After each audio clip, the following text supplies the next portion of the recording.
महाराष्ट्रात पुढील 4 दिवस मुसळधार पावसाचे संकेत, काही जिल्ह्यांना उष्णतेचा येलो अलर्ट। मित्रांनो, राज्यामध्ये पुणे वेधशाळेने वर्तवलेल्या अंदाजानुसार पुणे, सातारा, सांगली, कोल्हापूर, नाशिक, संभाजीनगर, धुळे, जळगाव या भागाला पुढील 3 ते 4 तासांमध्ये वादळी वाऱ्यांसह मुसळधार पाऊस अपेक्षित आहे। यावेळेस विजांचा कडकडाट देखील होईल। काही भागामध्ये जोरदार गारपीट तर ओढे नाले यांना देखील पाणी येण्याची शक्यता हवामान विभागाने वर्तवली आहे। काही भागांना पुढील 4 दिवस वादळी पाऊस राहून गारपीट देखील होऊ शकते।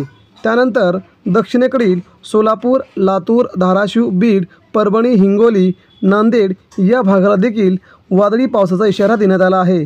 पुणे वेधशाळेने वर्तवलेल्या अंदाजानुसार साधारणतः पुढील 4 दिवस राज्यात विविध भागांना पावसाचा इशारा देण्यात आला आहे।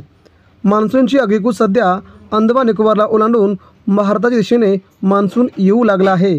केरळमध्ये साधारणतः 30 तारखेला मान्सूनचे आगमन होईल।